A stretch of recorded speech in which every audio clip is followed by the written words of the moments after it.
a generational prodigy, the only man who could stand up to Ayrton Senna in his prime.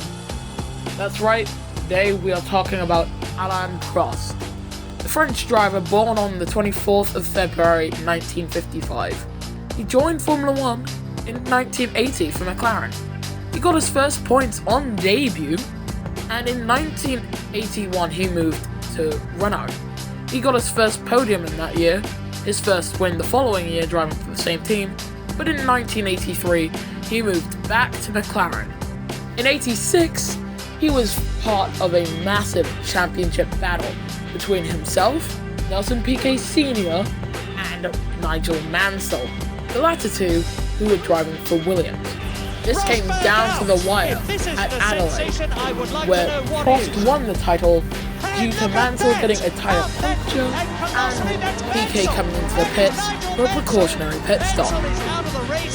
Later on, he would find himself partnered up with Ayrton Senna by his own volition.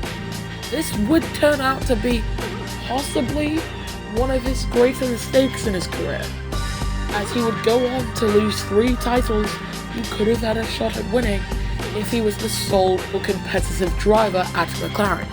He would fight with Senna, most notably in years 1989 and 1990. In 1990, he was driving for Ferrari. In 89, he was driving for McLaren.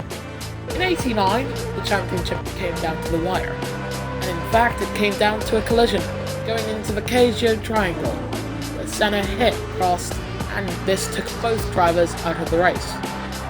This meant that Alain Prost would go on to become the 1989 champion due to him having more points. Then in 1990, at turn 1, Senna took out both drivers, this time benefiting himself. This would also be the third to last time that a collision in the final race would decide the championship. Prost would go on to have a sabbatical in 1992 after a falling out with Ferrari in 1991, and he would join Williams for his final season in Formula 1, where he would bow out gracefully, winning the World Drivers' Championship in the Sega-sponsored Williams car, partnering Damon Hill. He would go on to start his own Formula 1 team, that being Prost GP, which he bought the Ligier team to do so. Sadly, the team didn't really do too well, certainly did not have too much of an illustrious career like himself. And so, the team shut down in 2002 due to bankruptcy, after starting in only 1997. But despite the misfortunes his team faced, his driving style remains unmatched. It was driven precisely, beautifully, elegantly, like a true champion would drive his car.